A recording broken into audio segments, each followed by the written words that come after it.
ईशं विश्वाधारं गगनसदृशं मेघवर्णं शुभांगं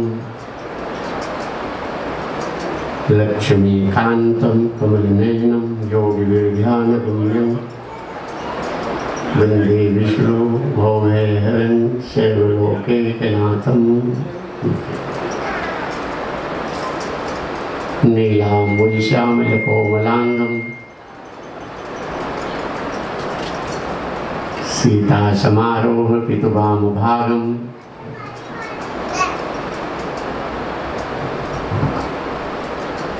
पाणौ महासायकचारुचापं नमामि रामं रघुवंशनाथं मनोजवं मारुततुल्यवेगं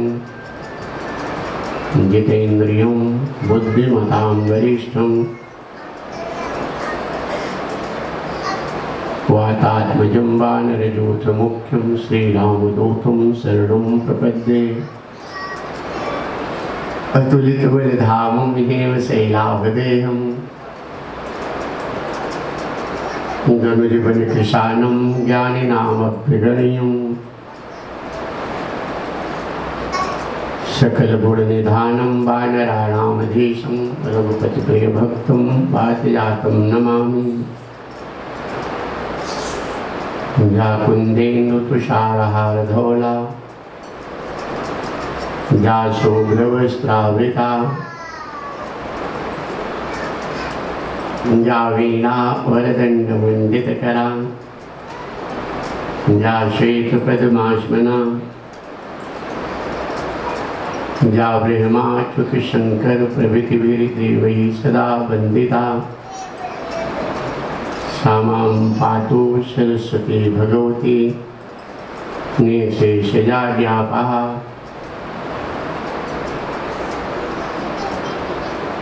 गुरुर्ब्रह्मा गुरुर्विष्णु गुरुर्देवो महेश्वरः गुरु साक्षात् परब्रह्म तस्मै श्री गुरुवे नमः। अखण्डमण्डलाकारं व्याप्तं येन चराचरं तत्पदं दर्शितं येन तस्मै श्री गुरुवे नमः।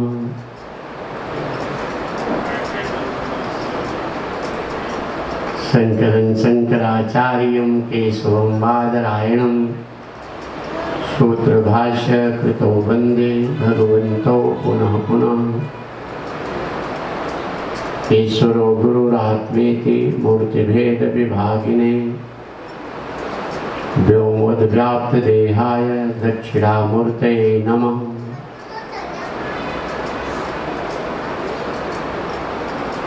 मन्दारमूलं बदनाभिरामं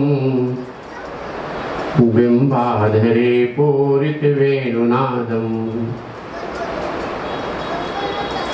गोपी जनमध्यसंस्थं गोविन्द दामोदर माधवेति कृष्णाय वासुदेवाय हरे परमात्मने प्रणतक्लेशनाशाय गोविन्दाय नमो नमः। नमो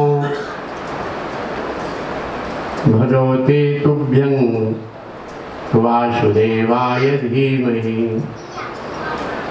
प्रद्युम्नाय अनिरुद्धाय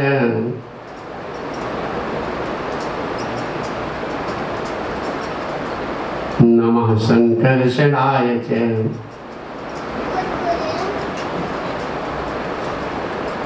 सच्चिदानन्दरूपाय विश्वोत्पत्त्यादिहेतवे तापत्रय विनाशाय श्री कृष्णाय वयं नमः।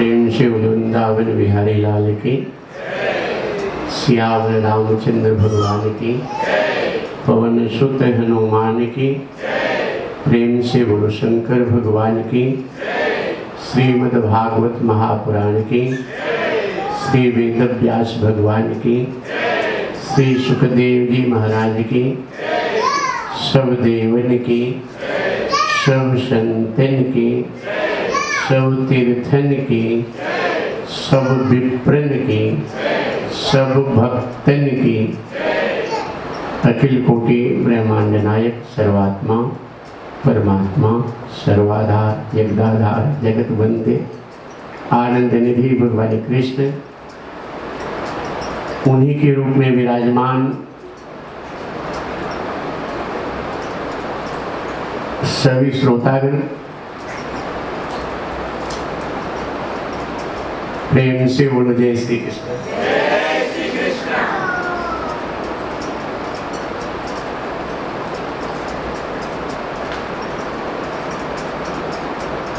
नाहं वसामि वैकुंठे योगिनां हृदयेन च, मद्भक्ता यत्र गायन्ति तत्र तिष्ठामि नारद। भगवान विष्णु नारद जी से कहते, नारद वैकुंठ में मैं सदा निवास करता हूँ, हो सकता है कभी वहाँ भी ना मिलूं। योगियों के हृदय में सदा निवास करता हूँ, हो सकता है कभी वहाँ भी ना मिलूं। मेरे भक्त प्रेम पूर्वक जहाँ मेरा कीर्तन करते हैं, सत्संग करते हैं, प्रेम से जहाँ भजते हैं, प्रेम से जहाँ पुकारते हैं, वहाँ अवश्य प्रकट हो जाता। भगवान को पाने का सबसे सुंदर श्रेष्ठ साधन है, भगवान को प्रेम से भजो, प्रेम से पुकारो। और प्रेम से पुकारने का साधन सत्संग है। जब प्रेम होगा तब हम प्रेम से पुकारेंगे। पति से प्रेम है, पत्नी से, पुत्र से प्रेम है, पिता माता से प्रेम है, तो प्रेम की भाषा हमारी, जब बहुत खुश होते हैं मम्मी कहते हैं, माँ कहते हैं, तो लाला बेटा बाबू कहते, तो ऐसा प्यार से आवाज़ निकलती है, मीठी आवाज़। तो वो अंदर क्या प्यार उसमें वाणी में झलकता है। वैसे प्रभु से प्रेम होगा, नारायण जब कहेंगे तो वो आवाज़ निकलेगी, वो भाव उसमें निकलेगा। तो कहते भगवान कहते मैं आ जाऊँगा। इसमें दुशासन दुर्योधन के आदेश पर द्रौपदी की साड़ी खींचने लगा। द्रौपदी को भरी सभा में वस्त्र रहित करने का प्रयास करने लगा, तो माता रुक्मिणी बेचैन हो गई।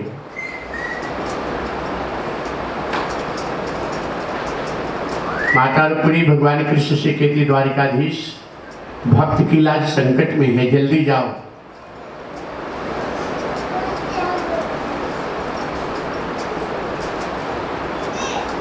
भगवान कृष्ण कहते हैं, रुक्मिणी द्रौपदी को भी अपने पतियों के ऊपर भरोसा है।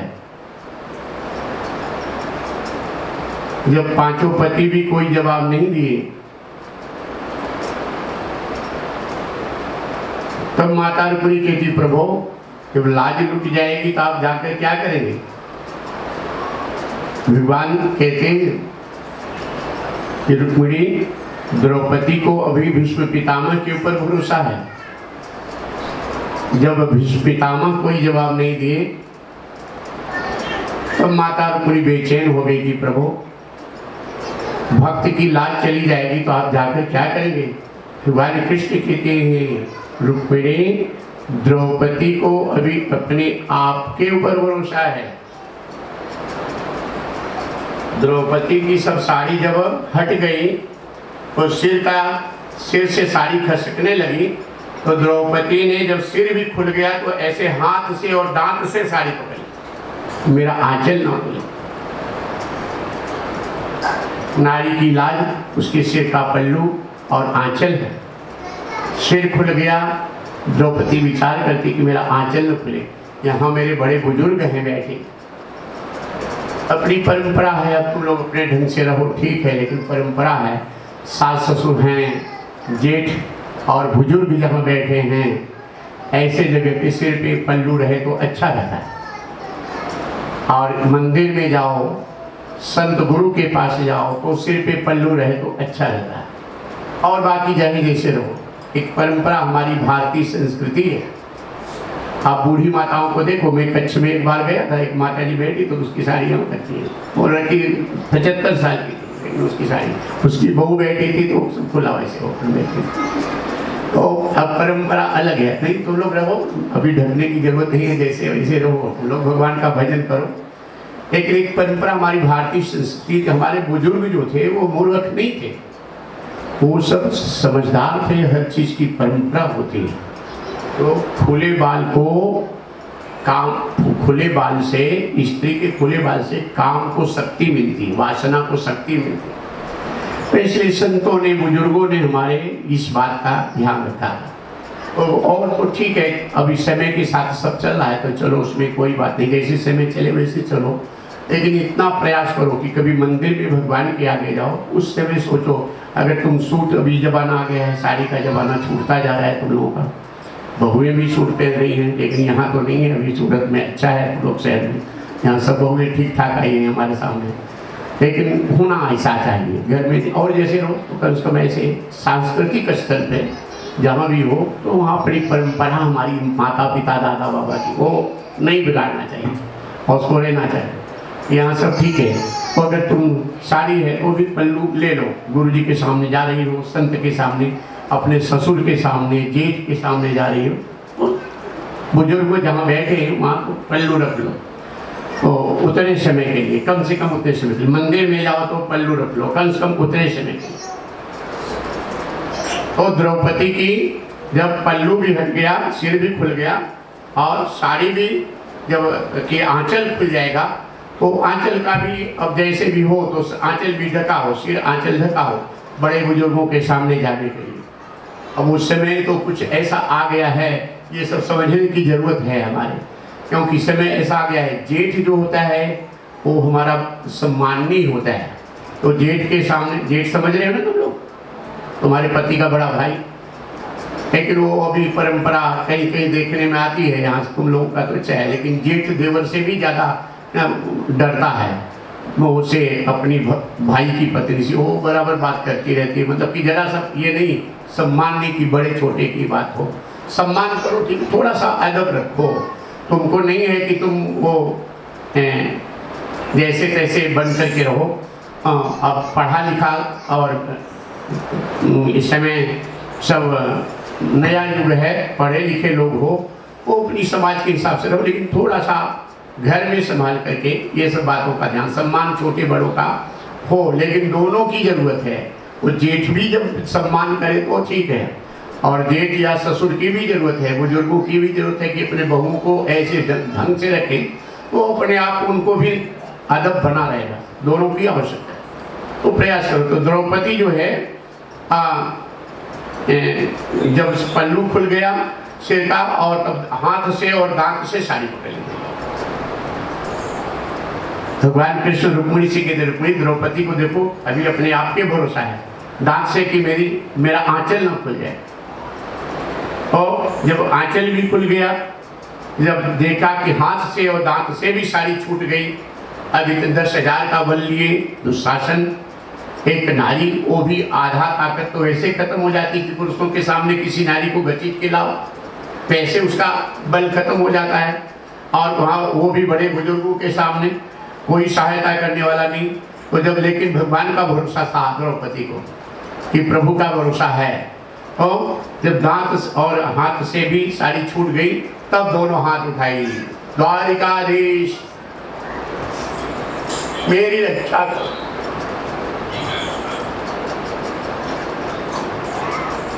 और जैसे ही द्रौपदी भगवान को हृदय से पुकारी, भगवान उठ करके खड़े हो गए। जब भगवान खड़े हो गए द्वारिकापुरी के सिंहासन पर,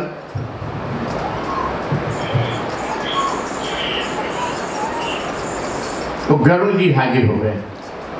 गरुड़ जी समझ गए, सेवक ऐसा हो कि स्वामी के इशारे को देखता रहे कि क्या जरूरत है, मांगना नहीं पड़ता। कहीं कहीं जो सेवाधारी शिष्य भक्त होते हैं उनसे कहना नहीं पड़ता, वो देखते कि गुरु जी को क्या जरूरत है। और बेटे को, बहू को भी ये ध्यान रखना चाहिए कि मेरे माता को क्या जरूरत है, पिता को क्या जरूरत है। बेटों के लिए भी आवश्यकता है, तो कहना ना पड़े, बोलना ना पड़े कि एक महात्मा जी आए, बोले हमें रोटी खिला दो, तो गांव के लोग इकट्ठा हो गए, बाबा चलो हमारे यहाँ रोटी खिलाएंगे, हम रोटी खिलाएंगे। महात्मा जी ने कहा संत ने कि मैं रोटी तो खाऊंगा, लेकिन मेरी शर्त है जो झूठ नहीं बोलता होगा उसके घर रोटी खाऊंगा। तो जितने नगर के लोग इकट्ठा थे धीरे धीरे सब खसक गए। उस बड़ा सेठ था, वो आया, तो बाबा जी, महात्मा जी, संत भगवान मेरे घर चलो, मैं रोटी खिलाऊंगा। तो संत ने कहा कि आप झूठ नहीं बोलते? कहीं मैं झूठ नहीं बोलता। कहीं कितने बेटे आपको हैं? उस सेठ ने कहा एक बेटा है। तो वहां नगर के 2-4 लोग आप जैसे इकट्ठा हो गए कि क्या बात हो रही, देखें ये सेठ से, महात्मा जी से सुने। उस संत ने लोगों से पूछा कि सेठ सच बोल रहा है, एक ही बेटा है इसको? तो लोगों ने कहा नहीं महाराज ये झूठ बोला, इसको 4 बेटा है।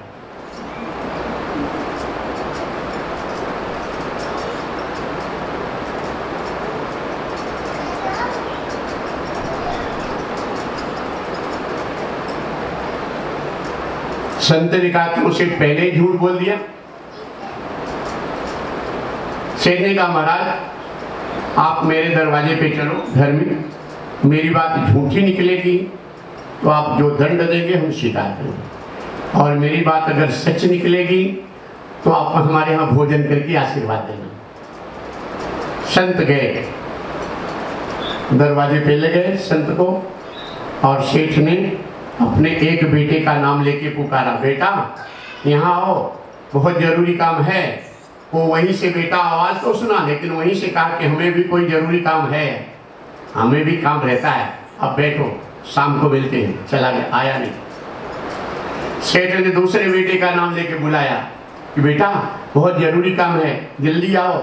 आता हूँ बाबूजी, हमेशा आपको जरूरी काम रहता है, हम भी कहीं जा रहे हैं ना। चला गया, आया नहीं। तीसरे बेटे का नाम लेके बुलाया से, बेटा यहाँ आओ, बड़ा जरूरी काम है, आता हूँ आप आराम करो, बैठे रहो, शाम को मिलता हूँ। चला गया। चौथे बेटे का नाम लेकर के बुलाया सेठ, बेटा यहाँ आओ, बड़ा जरूरी काम है। चौथा बेटा दौड़ के आया, हाथ जोड़ के पहले अपने पिताजी से माफी मांगा कि पिताजी बाबूजी हमें क्षमा कर दो, आपको बुलाना पड़ा। बेटे का कर्तव्य है कि माता पिता को क्या जरूरत है, उनके मन की बात जान करके उनकी सेवा में लगा रहे, आपको बुलाना पड़ा पिताजी, मुझे क्षमा। तब सेठ ने कहा देखो महात्मा जी, संत भगवान, इसलिए मैंने कहा था एक बेटा, जो बेटा माँ बाप की बात को माने, जो बेटा माँ बाप की सेवा में लगे, वो बेटा बेटा है, और जो माँ बाप के काम में नहीं आए वो बेटा पृथ्वी के ऊपर भार है, इस पृथ्वी के ऊपर भार है। सेवा भाव हो, ये माता पिता तुम्हारे भगवान हैं, ये दादा दादी, ये बुजुर्ग तुम्हारे भगवान हैं। ये घर अब तो अपने मंदिर बना लो, और अपने इस घर के मंदिर को बनाकर बड़े बुजुर्गों की सेवा का जब भाव रखोगे तो मंदिर में जाओगे तो भगवान की मूर्ति आपको मुस्कुराते हुए दिखाई पड़ेगी। आप घर में अच्छा व्यवहार जीवन का करोगे तो वहां जाकर के मंदिर बड़ा आनंद आएगा आपको, क्योंकि वो आनंद वहां तो है भगवान मंदिर में, लेकिन तुम्हारे अंदर भी भगवान बैठे हुए, ये अंदर से तुमको प्रसन्नता देगी। हाँ ये प्रमाण देंगे कि बिल्कुल सही जीवन है इसका, अच्छा जीवन। माता पिता का सम्मान, दादा दादी का सम्मान, बुजुर्गों का सम्मान, जो वृद्धगण हैं इनकी बुद्धि बुढ़ापे में गड़बड़ा जाती है, तो उनकी बुद्धि विचारों का ख्याल न करके उनको भोजन, नाश्ता, सम्मान, व्यवस्था ये समय से जरूर करना चाहिए। इसमें आप भगवान प्रसन्न होते। तो गरुड़ जी हाजिर हो गए, प्रभु आदेश कहीं चलना है। भगवान कृष्ण कहते हैं द्रौ द्रौ द्रौ द्रौ द्रौ द्रौ द्रौ, इतना निकला, द्रौपदी पूरा नहीं निकला। और ये नहीं निकला कि द्रौपदी के पास में चलना है। ऐसा होता है सेवक कि इशारा तुरंत एक शब्द से पूरा जान गया। द्रौपदी इतना निकला तो गरुड़ जी के बैठो, मेरी पीठ पे बैठो, मैं द्रौपदी के पास पहुंचा देता हूँ पल भर में। भगवान कृष्ण गरुड़ जी के पीठ पर तो बैठे, लेकिन अपनी दिव्य पीतांबरी फेंक दी कि अगर ये न पहुंच पाए तो भक्त की लाज जाने न पाए। ऐसे नारायण प्रसन्न होते हैं। कैसे? गुरु की पूजा किए हो, गुरु दरबार में आए हो, तुम्हारे प्रेम और भक्ति के भाव में गुरु जी यहाँ आए हैं तुम्हारे यहाँ, और उस पूजा भाव में वो विशेष करके हमारे मनोज भाई बार बार इनका फोन की, गुरुदेव कब आ रहे हैं, कब आ रहे हैं, तो सबका कल्याण उससे सबका। और इनका सब तुम लोगों का भाव था, ये जानते थे कि सबकी इच्छा है, सबकी भावना है, तो उसमें आना हुआ और अच्छा लगा हमें यहाँ पे तुम लोगों के सब बंधन पूजन किए। तुमको अनंत यज्ञ का फल मिलता है घर बैठे। आज जो तुमको फल मिला है जीवन में, ऐसा फल मतलब दुर्लभ है, किसी किसी को होता है ये फल कहते हैं गुरु बंधन पूजन। भगवान भागवत में कहते हैं कि 100 गृहस्थ ब्रह्मचर्य वानप्रस्थ संन्यास, चारों आश्रमधारी यज्ञ तप पूजा करके जो हमें प्रसन्न करते हैं, उनकी पूजा से मैं जितना प्रसन्न होता हूँ उससे 100 गुना ज्यादा गुरु की पूजा से प्रसन्न होता हूँ, गुरु की भक्ति से प्रसन्न होता हूँ। माता कौशल्या कहती है, राजा दशरथ भगवान राम जब वनवास से आए अयोध्या में, तो राजा दशरथ तो माता कौशल्या, राजा दशरथ तो स्वर्गवासी हो गए थे, तो माता कौशल्या कहते करे पुत्र, ये इतनी बड़ी बड़ी राक्षसों को तुमने कैसे मारा? माता ये कहती है, खुद बार बार देखती थी राम को, माँ बड़े बच्चों को देखती कि मेरा बच्चा जीत के आया है, मेरा बेटा विजयी होके आया है, अच्छा काम करके देख आता है, तो माता बड़ी प्रसन्न होती है, उसका हृदय भर आता है बार बार। तो कौशल्या माँ देखती है, इतना कोमल अंग, इतने सुकुमार तुम ऐसे भयंकर राक्षसों को कैसे मारे? तो भगवान राम कहते हैं कि गुरु वशिष्ठ कुल पूज्य हमारे, गुरु वशिष्ठ कुल पूज्य हमारे, और तिनकी कृपा दनुजन मारे। ए माँ, एक गुरुदेव की कृपा से मैंने रावण को मारा, राक्षसों को मारा। तो गुरुदेव की कृपा से सबसे बड़ा रावण, सबसे बड़ा राक्षस हमारे जीवन में क्या है? काम, क्रोध, लोभ, मोह, मद, मत्सर, ये जीव को जन्मों जन्मों से भटका रहा है। तो गुरुदेव जब कृपा करते थे, काम रूपी रावण मर जाता है, क्रोध रूपी रावण मर जाता है, लोभ, मद, मत्सर, ये सब जीवन में इनका अंत हो जाता है, और वो सहज आत्मा स्वरूप का बोध हो जाता है, जो तुम्हारा सच्चा स्वरूप है। तुम स्त्री नहीं हो, तुम पुरुष नहीं हो, तुम हाड़ मांस के शरीर नहीं हो, तुम आत्मा हो।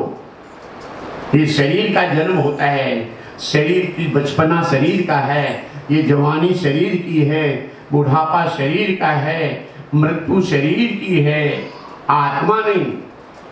आत्मा पहले भी थी, आज भी है, आगे। आत्मा चेतन, अमल, सहज सुख राशि, सहज आनंद स्वरूप आत्मा है, वही तुम्हारा स्वरूप है। तुम आत्मा हो, तुम अमर हो, तुम अविनाशी हो। न किसी के पिता हो, न किसी के पुत्र हो, न किसी की पत्नी हो, लेकिन ये मोह माया के चक्र में ये हमारा भ्रम बना है। गुरुदेव की कृपा होती है, इस भ्रम को मिटाकर सहज आनंद स्वरूप का जब बोध करा देते हैं, तो सदा सदा के आवागमन के चक्र से छूट करके निर्भय होकर परमानंद की अनुभूति ये जीव कर लेता है। आज गुरु पूजन तुमको हो गया, गुरु दर्शन हो गया, बंधन हो गया, चरणोदक ले लिए, गुरु के द्वारा वचन भी सुन रहे हो। तुलसीदास जी रामचरितमानस के प्रारंभ में ही वंदना करते हैं गुरु की कि बंदो गुरुपद कंज कृपा सिंधु नर रूप हरि, महामोह तम पुंज जासु वचन रवि कर निकर। कहते गुरुदेव के कमलवत चरणों की मैं वंदना करता हूँ। गुरुदेव के कमलवत चरणों की मैं वंदना करता हूं। तुलसीदास कहते हैं जो नारायण ही नर के रूप में गुरु के रूप में आए, महामोहतम पुंज, अज्ञान अविद्या मोह रूपी अंधकार को दूर करने के लिए जिनके प्रवचन सूर्य के समान है, ऐसे सूर्य के उदय होते ही रात्रि का अंत हो जाता है, प्रकाश के प्रकट होते ही अंधकार का अंत हो जाता है। ऐसे गुरुदेव के वचन सुनते ही सारी मोह दूर होकर के अपने आत्मानंद स्वरूप की प्राप्ति करें। तो आज तुम लोग का बड़ा ही सुंदर ये समय रहा है, बड़ा ही सुंदर जीवन की घड़ी बीत रही है तुम्हारे, जो ऐसा अवसर प्राप्त हुआ। भगवान अपनी दिव्य पीतांबरी फेंक देते हैं। प्रेम से बोलो जय श्री कृष्ण। प्रेम से बोलो और मस्ती में, और मस्ती में दोनों हाथ उठा के हर हर महादेव का नाम घुमा दिया करो पीछे भी सब खड़े होकर हाथ उठा के हर और मस्ती में। बहुत अच्छा, ये सब लाइव होगा और सब देखेंगे, अमेरिका इंग्लैंड सब देखेंगे, अपने देश के लोग तो देखेंगे, कलकत्ता मुंबई।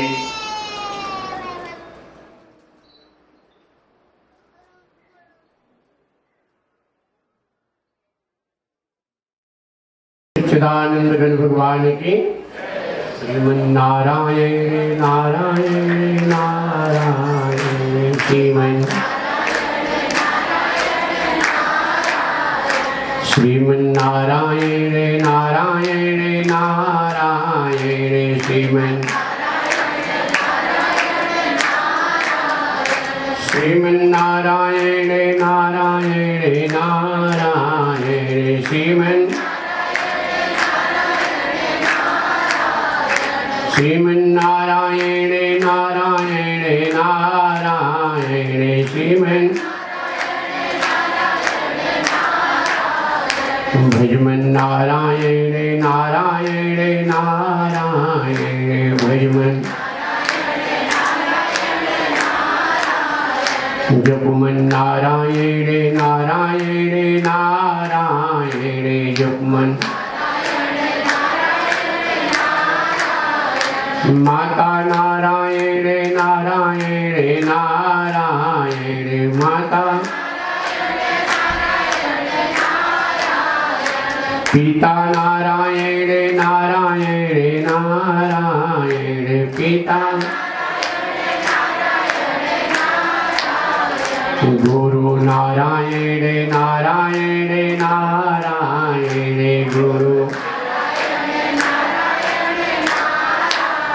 भजमन नारायण नारायण नारायण भजमन। बोल सच्चिदानंद घन भगवान की उमिया मातु की। भगवान कृष्ण गरुड़ जी के पीठ पर तो बैठ गए, लेकिन दिव्य पीतांबरी फेंक दी। पीतांबरी गरुड़ जी अगर न पहुंच पाए तो भक्त की लाज न जाने पाए। ऐसे नारायण जो भक्त वत्सल हैं, ये हमारी प्रेम भक्ति से ही रीझ जाते हैं। ऐसे करुणा निधान दर्शन के साथ गुरुदेव के वचनों को, प्रवचन को, सत्संग को जो सुख प्राप्त कर रहे हो, ये अद्भुत अमूल्य, इसका कोई ये क्षण का कोई वर्णन नहीं। वैकुंठ का सुख भी तुलसीदास जी कहते फीका है। तात स्वर्ग अपवर्ग सुख धैर्य तुलाय कयंग तूलन ताहि सकल मिली जो सुख लो सत्संग। तराजू के दो पलड़े होते हैं, एक पलड़े पे स्वर्ग का सुख और वैकुंठ का सुख एक पलड़े पे रख दो, और दूसरे पलड़े पे लौ मात्र, लौ पलके गिरती उठती है, इतना सुख रख दो तो भी उसके बराबर वो नहीं, ये सत्संग के बराबर नहीं। ऐसा सत्संग का सुख वो तुमको आज प्राप्त हो रहा है। पीतांबरी उड़ती है, और ये पीताम्बरी आगे चलती है तो गरुड़ जी भगवान के चरणों का ध्यान करते हैं कि प्रभु अपने भरोसे आपकी सेवा में सफल नहीं, आपकी कृपा से। और गरुड़ जी गति बढ़ा करके पीताम्बरी को पीछे छोड़कर आगे बढ़ते हैं। पीताम्बरी भगवान के चरणों का ध्यान करके आगे बढ़ती है, अर्थात अपने में अभिमान ना आने पाए। कुछ भी हो, चाहे जहां भी हो, प्रभु कृपा का आभास होता रहे कि प्रभु की कृपा से दुकान हो गई, प्रभु की कृपा से बेटा हो गया, बेटी हो गई, अच्छा दामाद मिला, अच्छा घर मिला, प्रभु कृपा से पूजा हो गई, प्रभु कृपा से हम सत्यकर्म हो। हमेशा प्रभु की कृपा का आभास करना। तो गरुड़ जी भगवान के चरणों का ध्यान करते हैं, प्रभु अपने बल पर मैं आपकी सेवा में सफल नहीं, आपकी कृपा से। आगे बढ़ते तो फिर पीताम्बरी भी भगवान के चरणों का ध्यान करती है कि प्रभु आपकी कृपा से मैं सफल हूँ। कभी पीताम्बरी आगे, कभी गरुड़ जी आगे, तो देख करके भगवान कृष्ण कूद पड़ते हैं गरुड़ जी के पीठ पर। ये भक्त वत्सल भगवान कृष्ण उड़ने लगते हैं कि मैं द्रौपदी की पीताम्बरी बन जाऊंगा, लाज नहीं जाने दूंगा।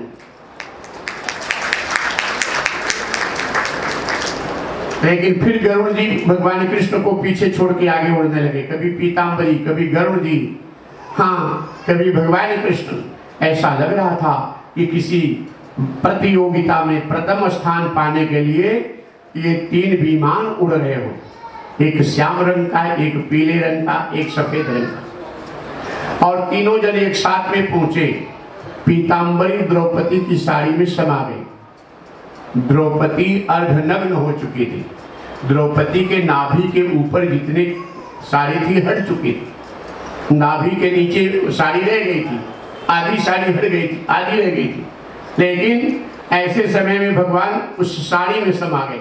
ये दिव्य पीताम्बरी, आधी साड़ी से एक साड़ी निकली, दो साड़ी निकली, तीन निकली, 4, 5, 6, 7, 8, 9, 10, ऐसे धीरे धीरे बढ़ती गई साड़ी। 50 साड़ियों का ढेर लग गया। दुशासन थकने लगा, साड़ी निकलती जा रही। तब द्रौपदी जान गई कि मेरा भैया आ गया है, कन्हैया आ गया है।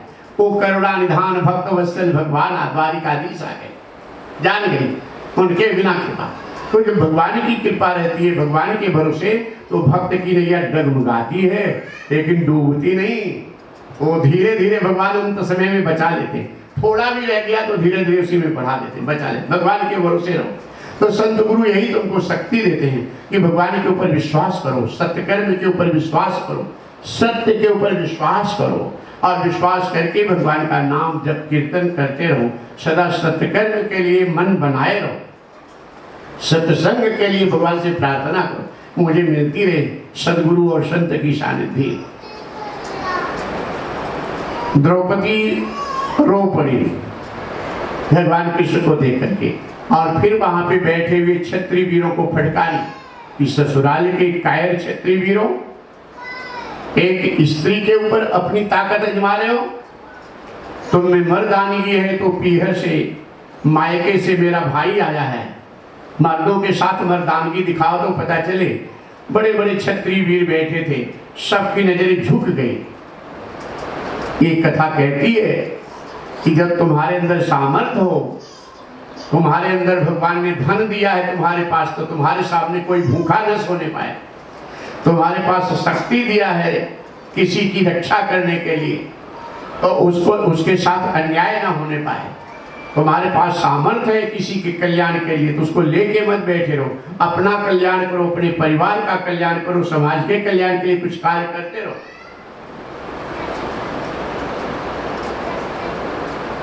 सबकी नजरें झुक गई तो भगवान कृष्ण की तरफ देख करके द्रौपदी रो पड़ी। भगवान कृष्ण कहते मेरी बहन तुझे खुश होना चाहिए, मैं तेरी लाज बचा ली। तो द्रौपदी ने कहा प्रभु नारी की लाज उसके सिर का पल्लू है, उसका आंचल है, मेरा सिर भी खुल गया, मेरा आंचल भी खुल गया, तब आप आए। भगवान कृष्ण कहते मेरी बहन तूने द्वारिकाधीश कह करके पुकारी थी ना, इसलिए द्वारिकापुरी से आने में देर लगी। अगर तू घट घट वासी परमात्मा पुकारी होती तो मैं तुरंत प्रकट हो गया।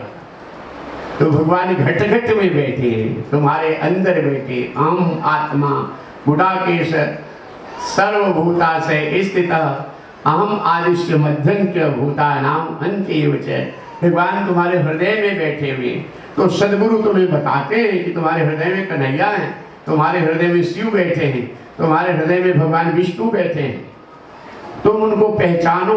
तुम हाड़ मांस और ये टेढ़ी मड्डी हड्डियों के जोड़ नहीं हो, ये पंच महाभूतों से मायामय शरीर है। तुम नित्य शाश्वत आत्मा हो। वो कैसे प्राप्त होगा? संत सदगुरु की सानिध्य, गुरुदेव के द्वारा जो मंत्र तुमको दिया गया है, इस मंत्र का लाभ लो। अभी आज भी ये गुरु मंत्र लिए एक भक्त आए तो है यहाँ पे, क्या नाम है उनका?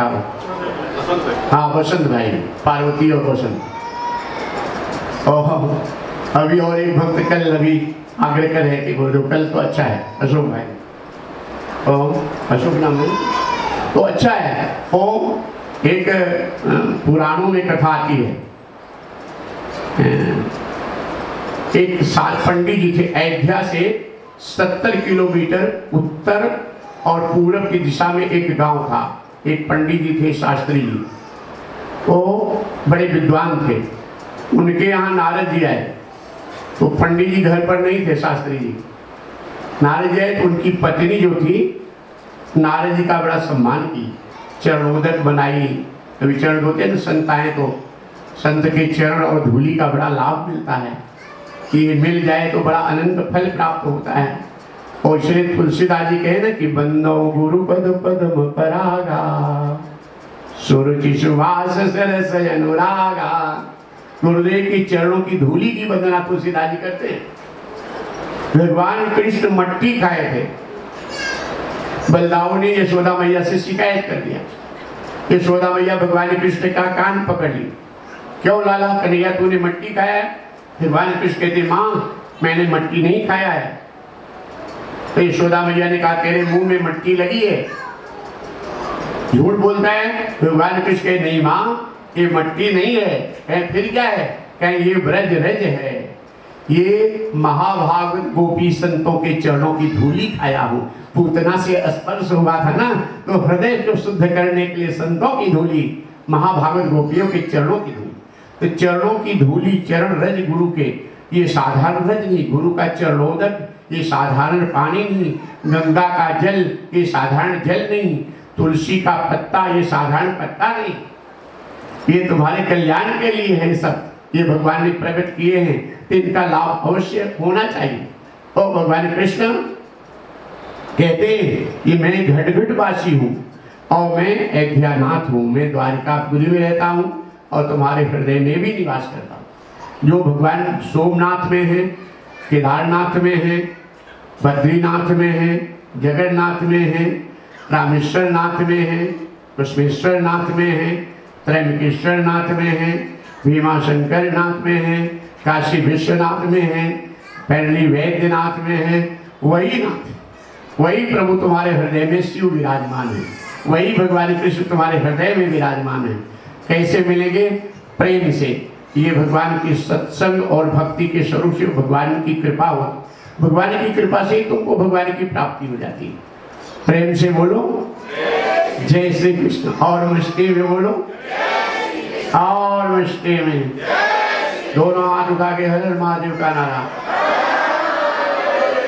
और मस्ती में, और मस्ती में। ये जब हर हर महादेव कहते हो तो क्या लाभ होता है? हर का अर्थ होता है भगवान शिव। 2 बार हर हर कहते हो तो एक बार हर का अर्थ होता है भगवान शिव, और दूसरी बार हर का अर्थ होता है मेरे त्रिविध तापों को हरो, मेरे दुखों को हरो। हर हे शिव, हे भोलेनाथ, हर मेरे त्रिविध तापों को हरो, मेरे मोह को हरो, मेरे दुखों को हरो। अपने चरणों में मेरा मन लगा लो, कृपा करो कि आपके चरणों की भक्ति मुझे प्राप्त हो जाए। तो ये बड़ा अनंत फल है नाम जप और कीर्तन का। तो यहाँ जब द्रौपदी जान गई कि कोई सहारा नहीं है और विश्वास करके भगवान को पुकारती है, और भगवान को जब पुकारती है तो भगवान वहाँ प्रकट हो जाते हैं, आ जाते हैं। और भक्त की लाल तो हमारे आप तुम्हारे मन में जब प्रभु के प्रति पक्का विश्वास जगेगा। विश्वास कैसे होगा? सत्संग से, सदगुरु की कृपा से। जब विश्वास जगेगा तो परमात्मा को पाने में फिर देर नहीं होगी। तुलसीदास जी तो खाली यहाँ तक कहते हैं कि काम ही नारी प्यारी जिम, लोभी प्रिय जिमिदाम, तिमि मम हृदय निरंतर, प्रिय लागहु श्री राम। हे प्रभु, जैसे कामी को नारी प्रिय है, लोभी को दाम प्रिय है, हे राम हे प्रभु उसी तरह मुझे प्रिय लगो। तुलसीदास जी अपने आप को कामी मानते हैं, लेकिन तुलसीदास जी का काम एक खूंटे में बंधा है। खूंटा समझते हो?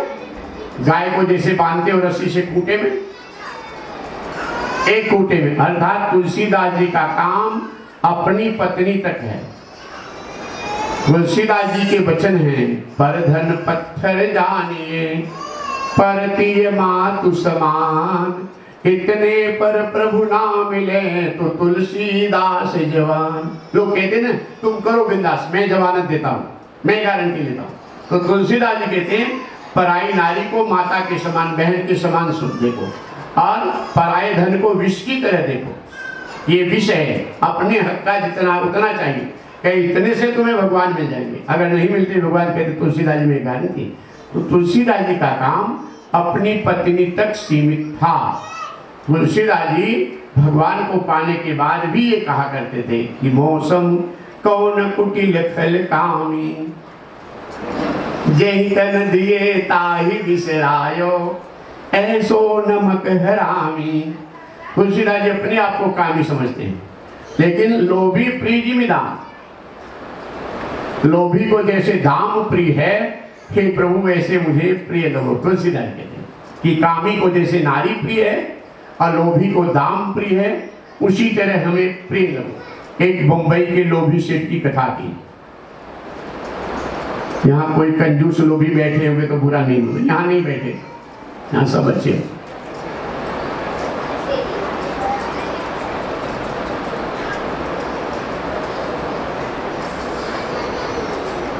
और सबसे बड़ा कंजूस होता है कि मानव तन पाने के बाद भगवान को नहीं भजता, वो सबसे बड़ा कंजूस।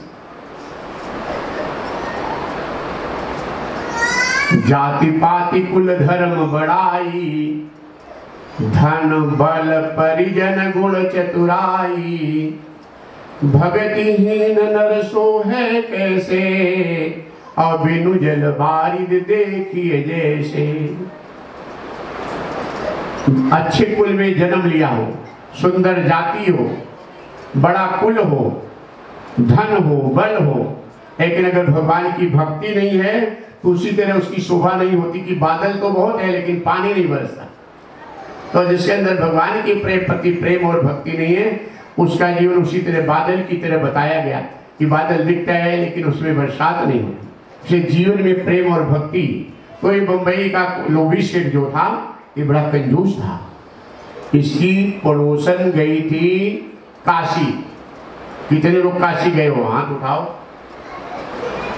सूरत वाले काशी? अच्छा तुम गई है? अच्छा,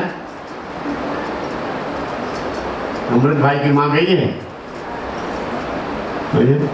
ठीक है, 2 गई है देवी। गए हो तुम भी? हाँ विकास, तुम तो सतना में थे, वहां से नजदीक गए हो। अच्छा तुम भी गई गुंजा? ठीक है ठीक है। काशी, अब गुरु जी का कहते ना, ओ तीर्थ गए तो एक फल, जो नहीं गए हैं उनके लिए सुनो।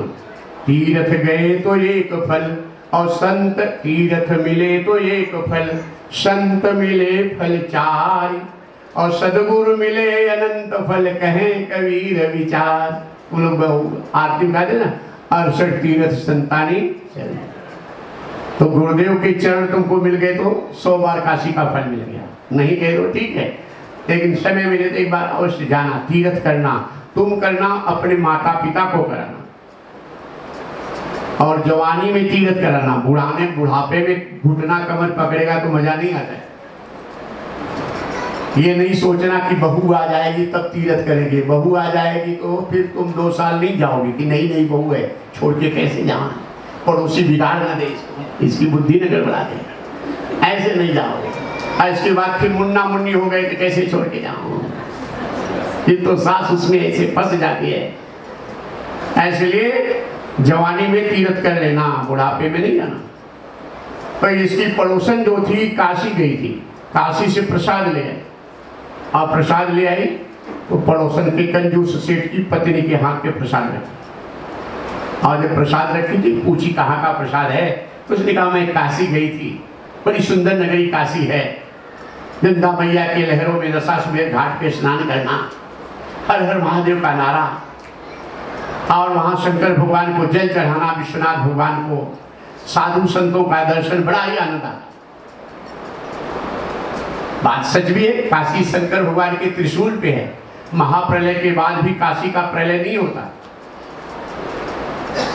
पंचकोशी काशी जो है ये अनादिकाल से है, ये भगवान शिव के त्रिशूल पे है, महाप्रलय के बाद भी वहां काशी का क्षेत्र 5 कोश का प्रलय नहीं होता। तो बड़ा ही दिव्य वहां का दर्शन ये देख करके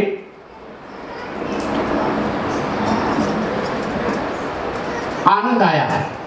तो ये कंजूस सेठ के सेठानी के मन में आया कि मेरा सेठ तो बड़ा कंजूस है, तो कैसे क्या करूं। तो देवियों के पास, तुम लोग पास बड़ी आइडिया होती है पतियों को कंट्रोल करने के लिए। तो लोग सीधी सादी हो, अच्छा है, नहीं जानती होगी आइडिया, लेकिन जो चाहे तो कंट्रोल करेंगे पति को। जैसे तुलसीदास जी लिखते हैं कि नारी विवश भास सकल गोसाई और नाचै नर मर कटकी नाई। तुलसीदास जी कहते हैं कि कलयुग में ज्यादातर पुरुष जो है पति पत्नी के बस में होकर के नाचेंगे, नचाते भी हैं। माया है ये मदारी, जैसे एक चौपाई है वो हमको इस समय याद नहीं आ रही, और उसमें नाचे नर मरकट की, जैसे मरकट मतलब बंदर, मदारी बंदर को नचाता है ना, तो बंदर को नचाने आता मदारी, तो बंदर क्या करता है, लाठी लेके ससुराल जाता है बंदर। देखे हो कभी बंदर का खेल, लाठी लेके ससुराल जाएगा, टोपी पहन लेगा, ये पहन लेगा, फिर नाच दिखाएगा, तमाशा, सब पैसा फेंकेंगे, तो सब पैसा इकट्ठा करके ला करके अपने मदारी के पास दे, उसको इकट्ठा कर ले मदारी। वैसे पति सवेरे से नाश्ता पानी करके पत्नियां बना दी, खिलाई पिलाई, जल्दी जाओ, दुकान पे गई, नौकरी पे कमाए, लेके आओ घर में दो। और वो तुलसी कलयुग में एक आइडिया है, तो ये तुम लोग को सीधी सादी अच्छी है, तुम लोग ऐसे नहीं। कोमल हंस रही, लगता है इसका भी है मामला है कुछ। ठीक है, अच्छा है, मजा आ जाता है, जो जैसा थोड़ा रहता है ना उसको मजा आता है, सही बात है। लेकिन पति लोग जो करना है करते हैं, पत्नी को पटाए भी रहते, अपना काम भी करते रहते, जिसको जो करना है वो अपना काम करते हैं। अब ये सेठानी जो थी, शाम को आया सेठ दुकान से, तो सेठ के हाथ पे प्रसाद दे दी। सेठ ने पूछा कहाँ का प्रसाद है, तो सेठानी ने कहा काशी का, बड़ी सुंदर नगरी काशी है। पड़ोसन गई थी सेठ, आपसे कभी कुछ मांगी नहीं, एक बार हमको काशी का दर्शन करा। सेठ ने कहा नाम मत लेना काशी का, काशी के पंडा पुजारी डाकू है डाकू, तुझे क्या पता पैसा कैसे कमाया जाता है। सेठानी जान गई कि कंजूस सेठ मानने वाला नहीं है, इसके साथ आइडिया लगानी पड़ेगी। सेठानी ने कहा सेठ अगर हमको काशी में तीर्थ करा दो तो आपका पैसा खर्च नहीं होगा। जानती थी ये कंजूस है, खाली पैसे के लिए ना कराए, आपका पैसा खर्च नहीं होगा, मैं अपने मायके से माता पिता के घर से पैसा ले आऊं। सेठ से खुजलाने लगा, ये ससुराल के माल से चलना है तो क्या बिगड़ता है, सास ससुर के पैसे से जब चलना है तो मजा लो। सेठ ने कहा ठीक है, तेरा मन है जा ले गया, और गई 2 दिन रही और पैसा लेके आई, सेठ के हाथ पे रख दी, और सेठ ने सेठानी के हाथ पे गंगा जल तुलसी दल रख दिया। सेठानी कांप गई कि अरे बाप रे, ये तो गंगा जल तुलसी दल रख दिया, अगर ये पूछेगा कि सच बता पैसा यहाँ का है कि वहां का, पैसा तो यहीं से लेके गई थी। देवियों का तो लोग नहीं करती होगी, नहीं तो पाकिट से चुराई, सब्जी के आने लगी, मार्केट गई चुराई, इधर से चुराई, उधर दबा के रखी। एक दिन के लिए भी माता पिता के घर गई तो कंगन बन गया, चैन बन गई, हार बन गया, भैया ने दिया, भाभी ने दिया। तुम लोग नहीं करती हो, समझ रही, सब करती है। लेकिन ये चोरी करने से कोई पाप नहीं लगता, जम के करना। क्यों नहीं लगता? क्योंकि माल तो अपने घर में ही आता है। हर बहन की इच्छा होती है कि मेरे माता पिता भाई का नाम ऊंचा। हमारी भारतीय संस्कृति है ऐसी। हर बहना चाहती है कि मेरे भाई का नाम ऊंचा हो, मेरी बहन, मेरे माता पिता का नाम, पियर का नाम ऊंचा। और सेठानी कहाँ गई कि अगर पूछेगा पैसा जहाँ से लाई कि वहां से लाई, सच बता, सूख गई। लेकिन सेठ ने पैसे का नाम नहीं लिया। सेठ ने कहा, सेठानी तुलसी दल गंगा जल खा के तुम वचन दो, आज के बाद मैं जो कहूंगा वही करोगी। सेठानी फट से खा गई कि पैसे के लिए नहीं पूछा, बाकी जो कहेगा वो करूंगा। लेके पहुंच गया काशी सेठ सेठानी को। पंडा कुछ लोग वहां पे स्टेशन पे आ गए। सेठ बाहर के सेठ जाते हैं तो काशी वाले पंडा वाले चालाक होते हैं, तुरंत पहचान लेते हैं। एक बार अयोध्या हम गए तो सागर से हमारे साथ ये सब परिवार था इनका, गुजरा के मायके वाले सब, मोहन भाई वगैरह का परिवार सब, गोविंद भाई का सब था। यहाँ से गए नारायण में, सब ये परिवार था। और वो जान गए एमपी की गाड़ी है और वेशभूषा से पहचान गए कि ये लोग गुजराती है। ये चश्मा लगाए रहे तो समझ लो गुजराती। तो ये जान गए वो लोग। पंडा लोग वही बीच अयोध्या के मतलब रोड से ही पीछा किए, आगे गाड़ी रोकी, स्वामी स्वामी जाए। हम कहा देखो हम क्षेत्रीय हैं, हम यहाँ काशी क्षेत्र अयोध्या के क्षेत्र हैं, भक्त हमारे आए हैं। फिर कहीं नहीं आए, कुछ नहीं। हम कहा नहीं, हम दर्शन सब जानते हैं अयोध्या, हम दर्शन कराएंगे। फिर वहां से उनको डांट करके गाड़ी तेजी से भगाए। जब अयोध्या में गुजराती भवन के सामने गाड़ी खड़ी हुई तो वो दोनों पंडा खड़ा थे, महाराज स्वामी जी का। हम कहा तो कुछ नहीं, हमको जरूरत नहीं है, कहीं कुछ नहीं, खाली आपकी सेवा करूंगा। फिर सवेरे से हम उठे नहीं, हम लोग तैयार नहीं हुए तो दोनों पंडा आ गए। तो ये चलो भाई ठीक है, दर्शन कर। पंडा लोग ऐसे होते हैं। और ये वहां पहुंच गए कि सेठ पहचान गए कि ये बाहर का सेठ कोई है, मुंबई का सेठ, यहाँ दर्शन कराऊंगा वहां दर्शन। सेठ ने कहा कि मैं दर्शन करने नहीं आया हूँ, मेरे सगे संबंधी रहते मिलने आया हूँ। कंजूस सेठ, सेठानी बेचारी भीतर भीतर अब सोचने लगी, लेकिन सोची कि चलो आया लेके बस इतना ही बहुत अच्छा है। दशाश्वमेध घाट पे जब पहुंचा सेठ तो कई पंडा आए। सेठ ये दर्शन से ये फल, ये दर्शन के ये फल, हम तुम्हें तीर्थ कराएंगे, दर्शन कराएंगे। सेठ ने कहा हम तीर्थ करने नहीं आए हैं, हमारे रिश्तेदार रहते हैं उनसे मिलने आए हैं। तब सेठानी ने कहा, सेठ गंगा जी के किनारे काशी में भी झूठ, दुकान पे झूठ बोलता है, ठीक है यहाँ भी झूठ। सेठ ने इशारा किया, याद है गंगा जल तुलसी दल खा के वचन दी है, मैं जो कहूंगा वही करेगी। हाथ जोड़ी सेठानी, ठीक है आदेश। सेठ ने कहा ये भी काशी है, 1 किलोमीटर पूर्व भी काशी, वहां कोई पंडा पुजारी नहीं है, चलो वहां गंगा मैया में स्नान करने का पैसा नहीं लगता है। लुटिया है, लुटिया समझते हो, लोटा कमंडल पैन लोटा है, और वो जल हम लोग लेंगे, लाइन लगा के विश्वनाथ भगवान को जल चढ़ाएंगे, दर्शन करके चले गए वापस मुंबई। इन्हें क्या पता पैसा कैसे कमाया। क्या गए, 1 किलोमीटर दूर गए और जैसे अपना बैग रख के सेठ सेठानी डुबकी लगाए और सिर बाहर निकाले गंगा जी से, वैसे शंकर भगवान पंडा के रूप में प्रकट, यजमान कीजिए।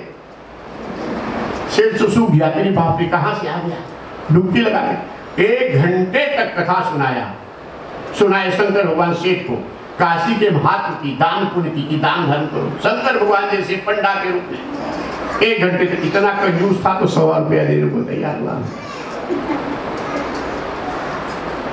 शंकर भगवान सोचे कि कंजूस से पाला है, पड़ा है 100 रुपया ही से, चल कम से कम इज्जत तो बच गया, 100 रुपया तो दे रहा है।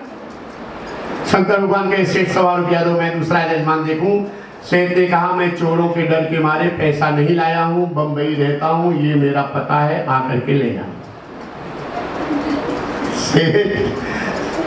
सेठ ने कहा कि तुम्हें क्या पता पैसा कैसे कमाया जाता है, 1000 रुपया भाड़ा खर्चा करोगे ना, 100 रुपए के लिए आओ।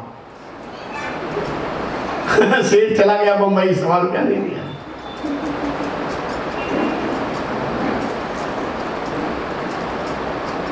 शंकर भगवान विचार किए कि तू मुंबई का कंजूस, तो मैं काशी का पंडा, 100 रुपया लिए बिना छोड़ूंगा नहीं। और साधारण कोई हो तो भाड़ा किराया लगे, घटघटवासी बोले ना। 15 दिन के बाद से सेठानी बैठे थे बंगले पर और शंकर भगवान पंडा के रूप में प्रकट। और शंकर भगवान को पंडा के रूप में देकर सेठानी देखी। सेठानी का सेठ वो देखो काशी वाले महाराज, सेठ तो सूख गया, अरे बाप रे यहाँ भी आ गया। सेठ ने कहा सेठानी याद है गंगा जल तुलसी दल खा के वचन दी, मैं जो कहूंगा वही करेगी। हाथ जोड़ी, याद है कहे तो मैं चादर ओढ़ के घर में सोने जा रहा हूं, तुम दरवाजे पे बैठ के रोना शुरू करो, जान जाएंगे कि सेठ मर गया। इनको क्या पता 100 रुपया कैसे कमाएगा, आधे 100 रुपए के लिए। सेठ चादर ओढ़ के सो गया और सेठानी बेचारी सही में रोने लगी कि पति जिंदा है कैसे कहे कि मर गया, कंजूस से पाला। शंकर भगवान तो घट घटवासी अंतर्यामी सब जान गए सेठ का नाटक। शंकर भगवान के सेठानी क्या हुआ क्या हुआ, और रोने लगी कैसे कहे कि सेठ मर गया, और उधर वचन दिया है जो कहेगा वही करोगी, गंगा जल तुलसी दल। शंकर भगवान कहे कि सेठानी यहाँ देखो जो आता है इसको जाना पक्का है, ये मृत्यु लोक है और जो होना था हो गया, अब मैं आ ही गया हूँ तो सेठ का अंतिम संस्कार करके तब जाऊंगा।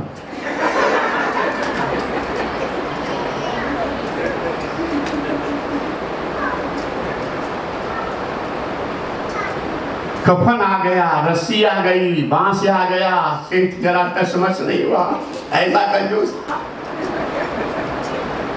उठा करके स्मशान लेके चल दिए, सेठ 100 रुपए देने को तैयार नहीं।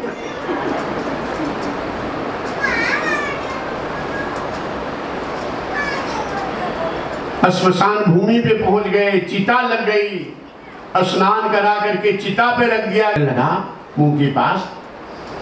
तो थोड़ा शंकर भगवान जानबूझ के और थोड़ा आंच लगे तो डरे, लेकिन कंजूस सेठ बम्बई का 100 रुपया देने को तैयार नहीं। दूसरा चक्कर, तीसरा चक्कर, चौथा, 5 चक्कर लगाते तब न चिता में आग लगाते हैं। 5वां चक्कर तो शंकर भगवान का हाथ कांपने लगा कि लोग क्या सोचेंगे कि औढ़ दानी विश्वनाथ भोलेनाथ 100 रुपए के लिए सेठ को जिंदा जला दिए। अब हारू की जीतू, कंजूस से शंकर भगवान डगमगाने लगे। शंकर भगवान कहे सुनो सब कोई दूर हट जाओ, ये मेरा पुराना जजमान है, इसके कान में मंत्र बोलूंगा, अंतिम समय है। सब दूर हट गए। शंकर भगवान के सेठ ने कहा क्या है? शंकर भगवान के चिता पर सोया, पता नहीं चला, मुझे पता चल रहा है पीठ में कहीं लकड़ी गड़ रही है, कहीं छाती में कहीं लकड़ी रखी है, सब मालूम है। 4 चक्कर है, 5वें चक्कर तुम चिता में आग लगाओ, मुझे पक्का मालूम है। शंकर भगवान के 100 रुपए की बात है, क्यों तुम जान ले रहा है? फिर ने कहा तुम्हें क्या पता 100 रुपया कैसे कमाया जाता है, जो करना है कर डालो, नाम मत लेना 100 रुपए का। लोगों ने कहा बाबा पूरा हो गया मंत्र। और जहां शंकर भगवान भोलेनाथ कंजूस के चक्कर में फंस गए, क्या करें? तो शंकर भगवान के सेठ तेरे मन का करूंगा, चिता में आग लगा दिए, सेठ जलने लगा, 100 रुपया देने को तैयार नहीं। आधी चिता जब जल गई तो सेठ के कंजूसी पे शंकर भगवान प्रसन्न होके प्रकट हो गए। वो शंकर भगवान की शंकर भगवान प्रकट हो गए, हाथ उठाए, चिता ठंडी हो गई। शंकर भगवान की कृपा से सेठ जिंदा होकर के खड़ा हो गया, और खड़ा होकर के शंकर भगवान का दर्शन पा गया। जब दर्शन पा गया तो शंकर भगवान कहे तू जीता मैं हारा, मांग ले जितना धन मांगना है, संकोच मत कर, जितना मांगेगा उतना दूंगा। 3 बार वचनबद्ध कराया। तब सेठ ने कहा बाबा भोलेनाथ ना मत करना, ज्यादा कुछ नहीं, 100 रुपया मांगने फिर कभी मत आना। इतना प्यार, मतलब 100 रुपया से इतना प्यार कि मतलब जीवन जल जाए। अब जीवन से बढ़कर क्या है? करोड़ों रुपया लिए रहो, भी जान जाने लगे तो ले लो, हमारी जान बच जाए।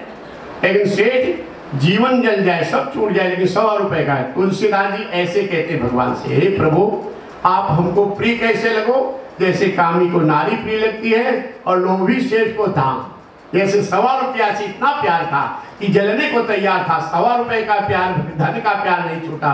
कैसे मेरा संसार छूट जाए, सेठ के वो लोभ की तरह आपके चरणों में मेरा मन लगा है। पत्नी छूट जाए, पति परिवार छूट जाए, लेकिन हे प्रभु संसार छूट जाए।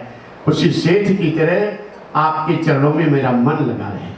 कि ये भगवान के चरणों में मन लगा तो सब कुछ मिल जाता है, फिर कुछ बाकी नहीं है, तब धन दौलत यश सब कुछ मिल जाता है और जीवन हमारा सफल हो जाता है। क्योंकि ये जीवन जो हमारा मिला है ये आत्म कल्याण के लिए मिला है, ये स्वस्वरूप की प्राप्ति के लिए मिला। क्योंकि ये इस स्वरूप से प्राप्ति का साधन सदगुरु है। और ये सदगुरु नारद जी की खूब पूजा की, शास्त्री जी की पत्नी पूजा करके आरती की, वंदन की, नारद जी को नाश्ता कराई, जलपान कराई। नारद जी बड़े प्रसन्न हुए। नारद जी पूछे कि तुम्हारे गुरु कौन है? इतना अच्छा संस्कार दिए कि संतों का कितना सम्मान की। कौन है गुरु तुम्हारे? जब शिष्य अच्छा काम करते तो गुरु का नाम बढ़ता है। शिष्य जब भगत बनते हैं, परमार्थ करते हैं, दान करते हैं तो गुरु का नाम बढ़ता है। शिष्यों से गुरु का नाम ऊंचा होता है। जब शिष्य अच्छे निकलते हैं तो भगवान के रास्ते पे समाज की सेवा करते हैं तो होता है कि कौन से गुरु ने कृपा किया है, इनके ऊपर संस्कार दिया।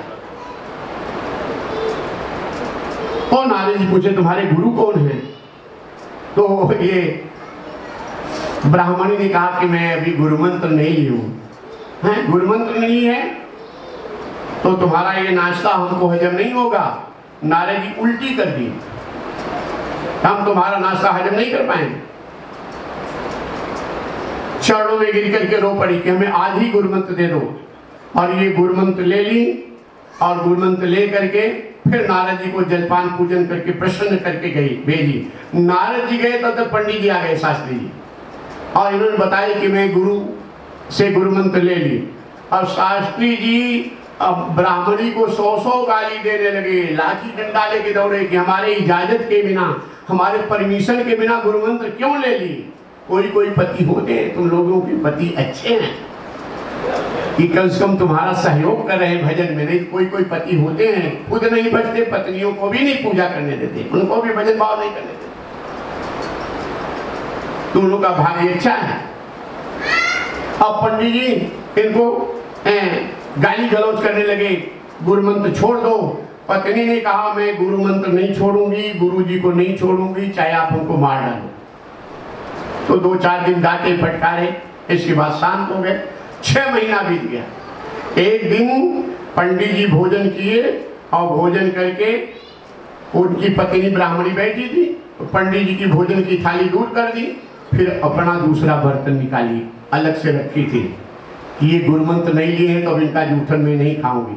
पत्नी पहले पति पत्नी बैठते एक साथ में खा लेते, पहले खा लेती थी पति का जूठन, लेकिन ये गुरु मंत्र नहीं लिए तो इनका जूठन मैं नहीं खाऊंगी। अलग से अपना बर्तन निकाली और भोजन करने लगी तो पंडित जी देख रहे थे। पंडित जी कह रहे वैसे तो मेरी थाली में तू खा लेती थी, आज क्यों नहीं खा रही? आप गुरु मंत्र नहीं लिए है ना, तो आपका जूठन खाने से दोष लगेगा। पंडित को बड़ा झटका लगा कि आज ही गुरु मंत्र लूंगा। और नारद जी का आगमन हो गया, हमें गुरु मंत्र दे दो। नारद जी कहे जाओ स्नान करके आओ। स्नान करने जा रहे थे, एक दूसरे पंडित जी मिल गए। अरे महाराज कहाँ जा रहे हो? मैं स्नान करने जा रहा हूँ, गुरु जी आए हैं, गुरु मंत्र लूंगा।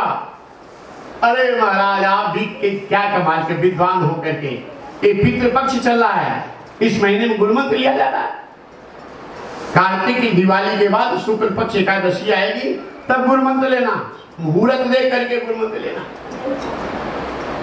ध्यान देना, मृत्यु मुहूर्त देख के नहीं आएगी, जीवन मुहूर्त देख करके परिवर्तन ही रोज बढ़ रहा है, आयु पूरी हो रही है। इसलिए भजन सत्कर्म में मुहूर्त मिले अच्छा तो ठीक है, अगर नहीं भी मिल रहा है तो भजन सत्कर्म में हमको विलंब देरी नहीं करना चाहिए, छोड़ना नहीं चाहिए कभी समय। अब वो गए, लौट आए, गुरु मंत्र नहीं लिए और दिवाली के 4 दिन पहले पंडित जी की मृत्यु हो गई।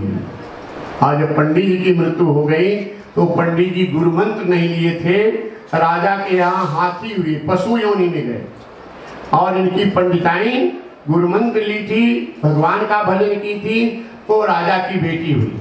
अब ये कथाएं पौराणिक है, जो तुम लोग गुरु मंत्र लेके भगवान का नाम थोड़ा इनके प्रकार में भज रहे हो, तो तुमको अगर मोक्ष नहीं हुआ, भगवान के यहाँ नहीं पहुंचे, वैकुंठ में नहीं पहुंचे, तो फिर से तुमको संस्कारी संपन्न भक्त परिवार में मानव तन मिलेगा, धन दौलत परिवार सब रहेगा, और सदगुरु संत की कृपा होगी, आगे फिर भजन भक्ति करते हुए भगवान के धाम में जाओगे। बड़ा उत्तम फल है जो आज तुम लोगों ने ये प्राप्त किया।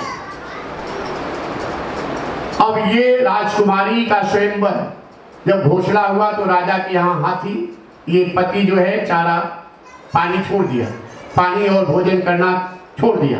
जब छोड़ दिया तो राजा ने घोषणा किया कि मेरे प्रिय हाथी को जो चारा पानी कराएगा उसे मुंह मांगा इनाम देंगे। ये जाकर राजकुमारी कान में बताई, गुरु कृपा से इसको ज्ञान था, ये मेरे पहले के पति है। कान में बताई, आपसे मैं कह रही थी कि गुरुमंत्र ले लो, तो आप हमको गाली दे रहे थे, मारने के लिए दौड़ रहे थे। अब आप पशु योनि में, मैं मानव योनि में, हमारा आपका संबंध कैसे हो सकता है? अब वो हाथी के आंखों से झरझर आंसू गिर रहा है। ये राजकुमारी ने कहा, आप तो मैं वचन देती हूँ, मैं कुंवारी रहूंगी लेकिन किसी दूसरे को पति नहीं बनाऊंगी।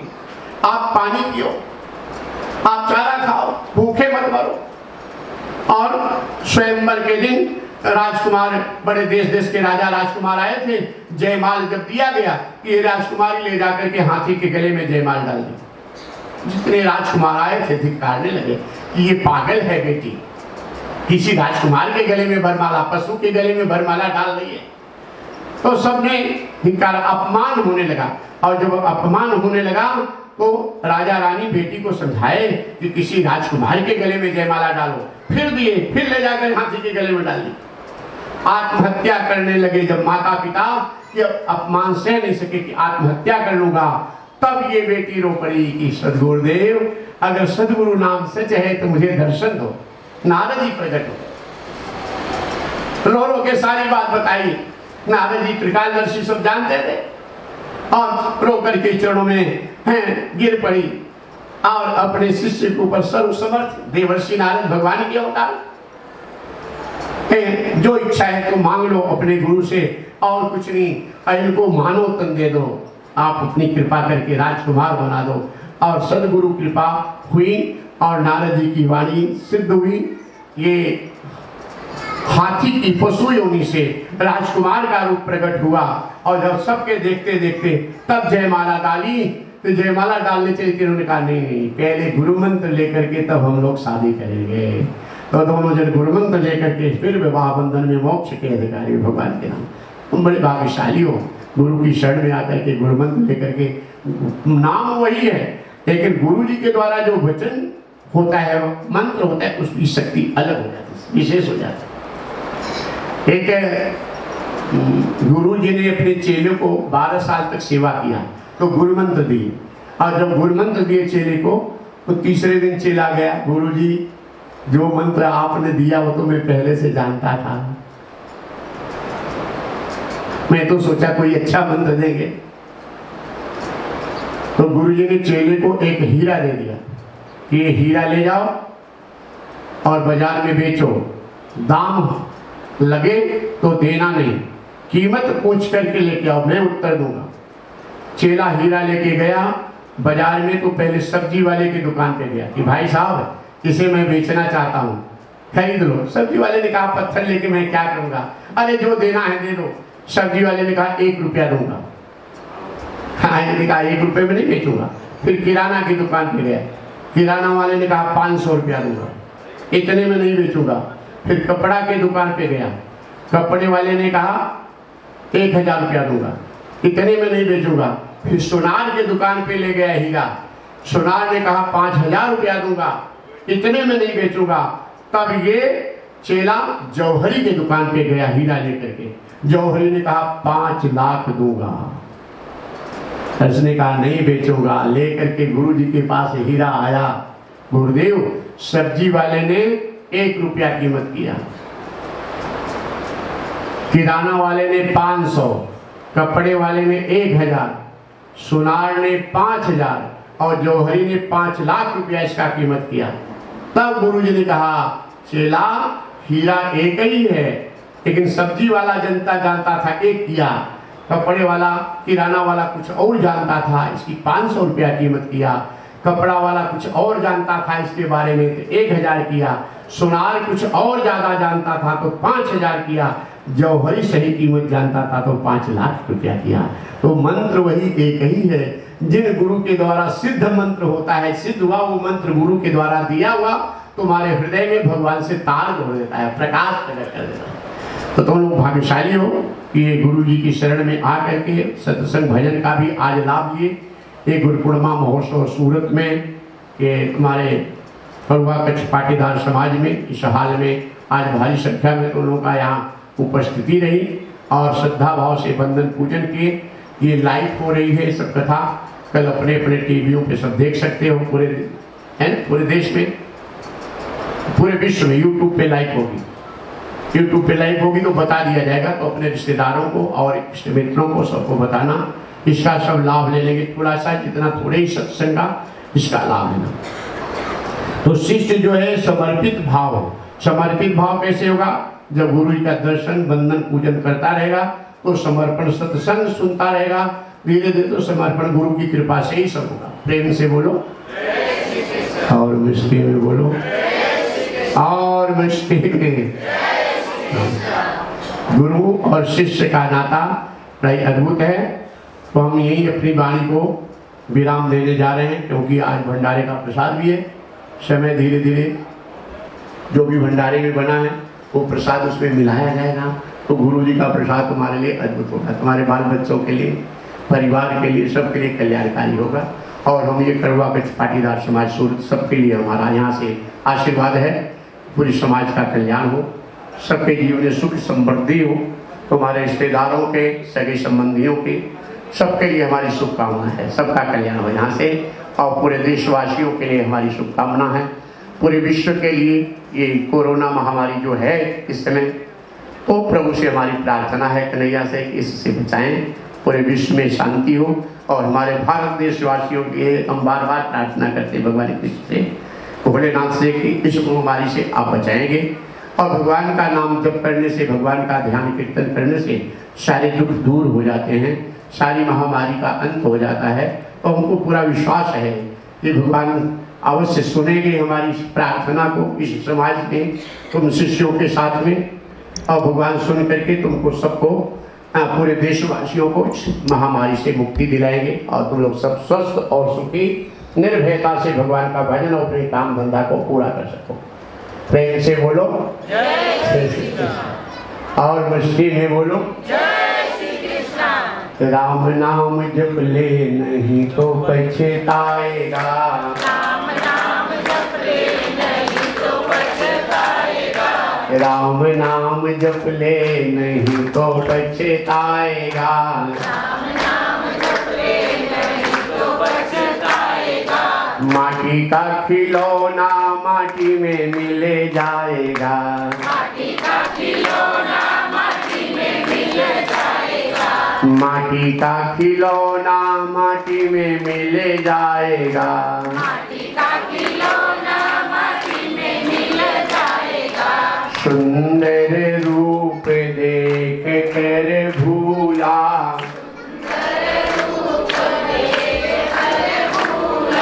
धन यौवन के मद में झूला,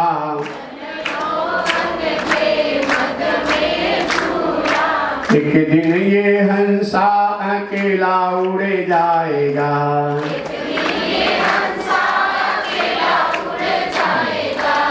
तुम लोग आरती में आनंद मंगल की आरती में कहते हैं ना, संत मिले तो करिए सेवा और गुरु जी मिले तो मीठा मेवा।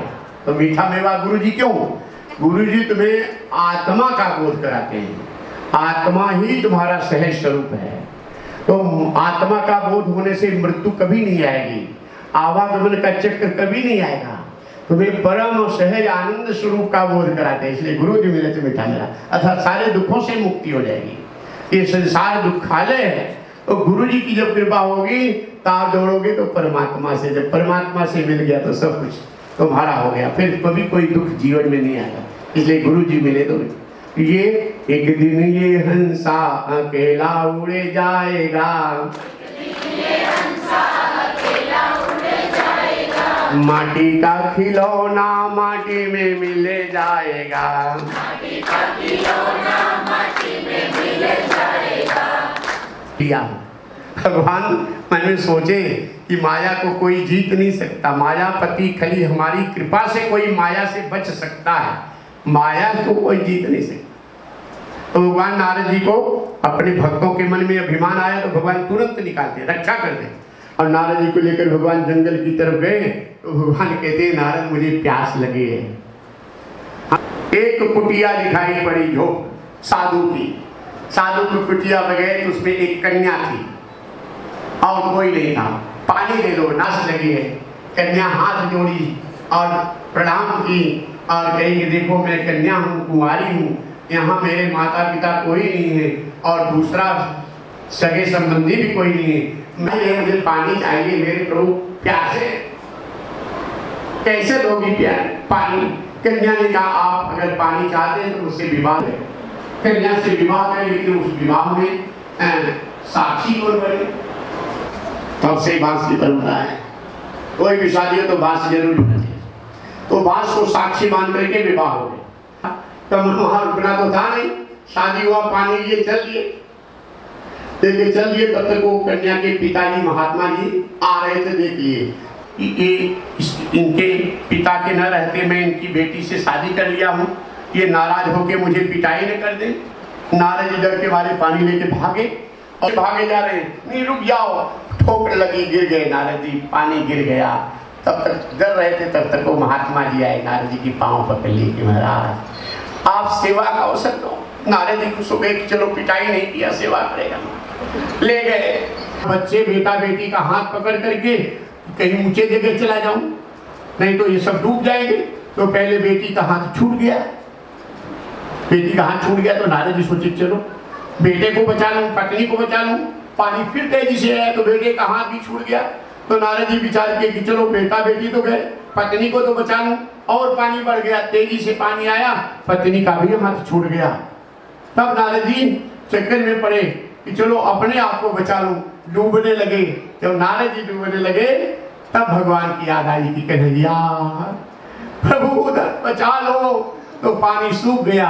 भगवान खड़े मुस्कुरा रहे थे कि नारद हमको प्यास लगी है, कब से गए हो? नारद जी चरणों में गिर गए कि प्रभु आपकी कृपा के बिना कोई भी माया से बच नहीं सकता, जान आपकी माया के आगे किसी की नहीं। हम जीव माया से बचने के एक साधन है, ये सरल साधन कलयुग में हमको ये सदगुरु के दर्शन, बंधन, सानिध्य, सेवा, भजन, भक्ति, सत्संग, इसी से तुम्हारा कलयुग में उद्धार हो जाएगा और भगवान के चरणों तक तुम्हारा ये पक्का रास्ता जो पा गए इससे पा जाए। ये हमेशा प्राप्त होता रहे, ऐसा है। ये जीव अकेला जाया है, ये माया की बाजार है। नारद जी देखो बेटी छूट गई तो बेटे को बचाने चक्कर में, बेटा भी छूट गया तो पत्नी को बचाने के चक्कर में, और पत्नी भी छूट गई तो फिर अपने आप को बचाने के चक्कर में कि मैं बच जाऊं। तो एक स्थिति से फिर अपने आप में तो भगवान को पुकारे, अपने आप के बात आती, नारायण बचा लो, मुझे बचा लो। एक दिन ये हंसा अकेला उड़ जाएगा,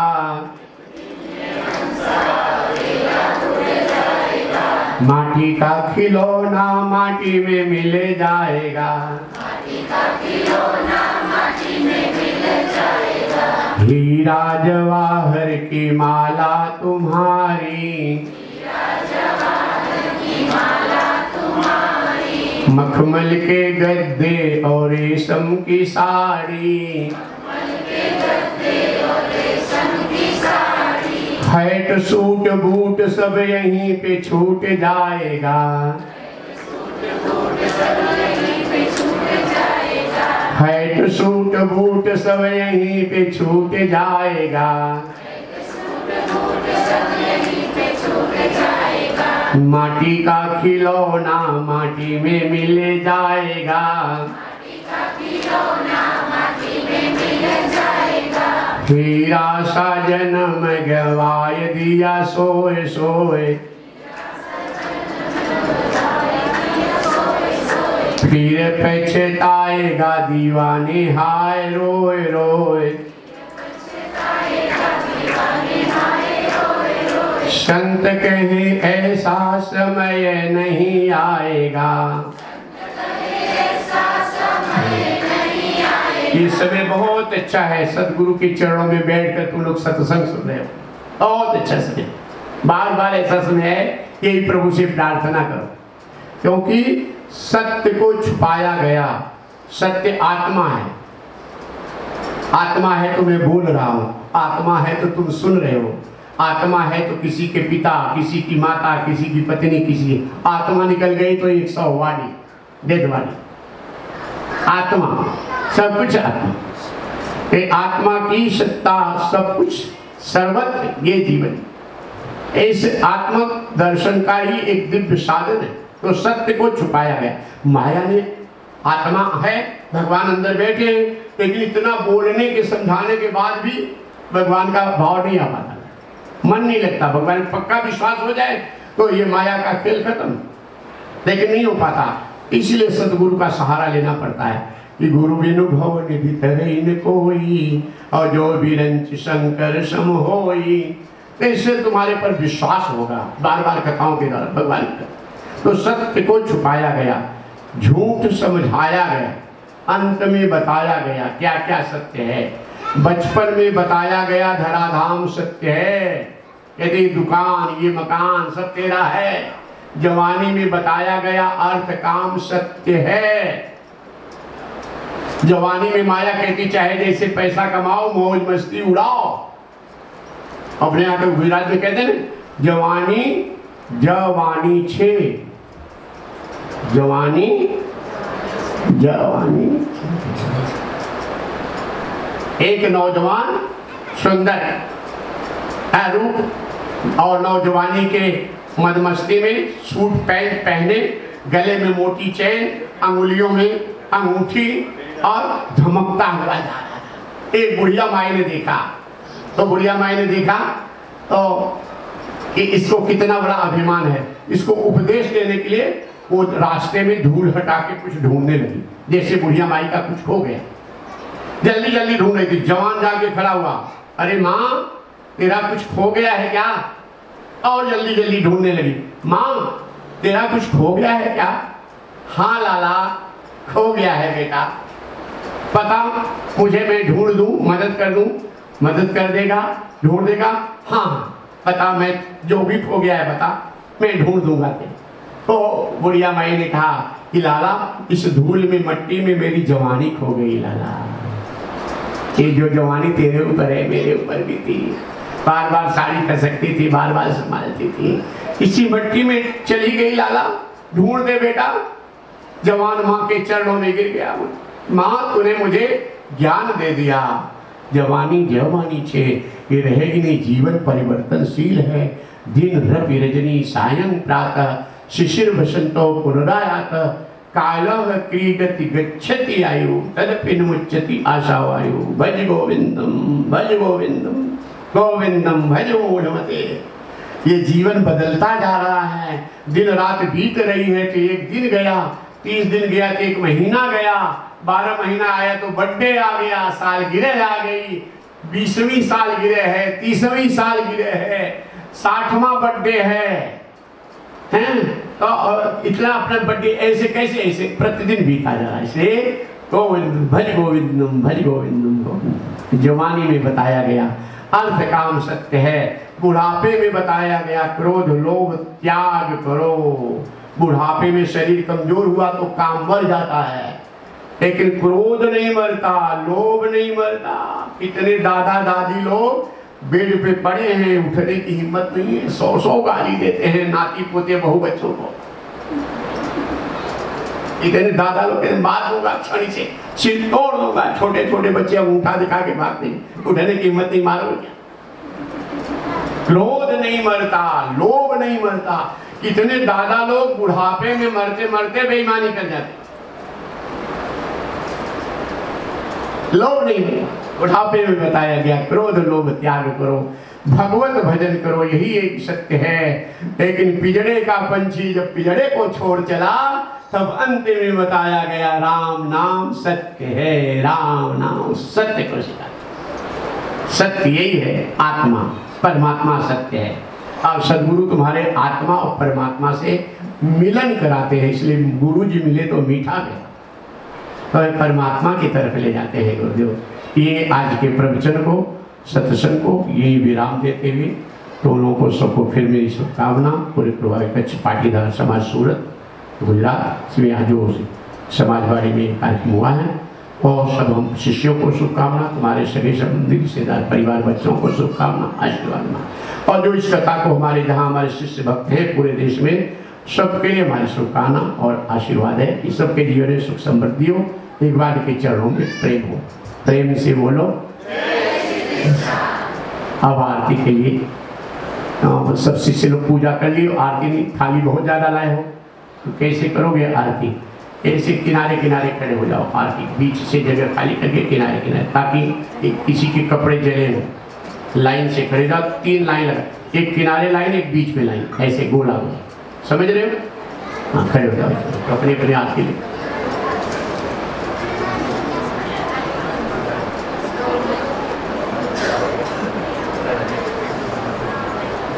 ये बाकी शादी विवाह में मजा तो बहुत आता है, लेकिन ये शांति नहीं है। पार्टी में जाते हो, घूमने जाते हो, मजा बहुत है, ये शांति नहीं है। ये शांति अपनी मंजिल की है, अपने आत्मदर्शन की शांति है। सदगुरु यही एक अच्छा स्थान ऐसा है जो जहाँ की तुम्हारा कल्याण हो।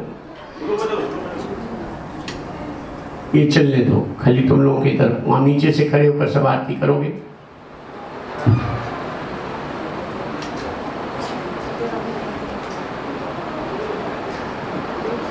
गोपियां कहती है ना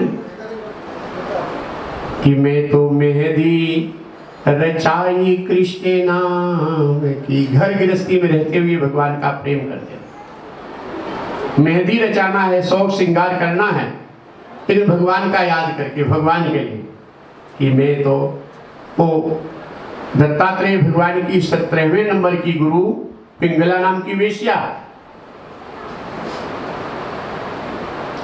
ये पिंगला नाम की वेश्या भागवत के गृह स्कंद अवधूतोख्यान, ये पिंगला नाम की वेश्या बड़ी सुंदर थी और बड़ी मधुर पिक बहनी, कोयल मीठ की तरह मीठा बोलने वाली, श्रृंगार करके अपने कोठी के सामने खड़ी हुई कि कोई ग्राहक अच्छा आएगा, पैसे वाला, वो पैसे वाला सेठ है, आएगा मेरे शरीर का उपभोग करेगा, खूब पैसा देगा, वो चला जाए, फिर उदास। ऐसे धीरे धीरे 9 बज गया रात को, 10 बज गया, 11 बज गया, 12 बज गया रात को, कोई आया नहीं, सन्नाटा हो गया।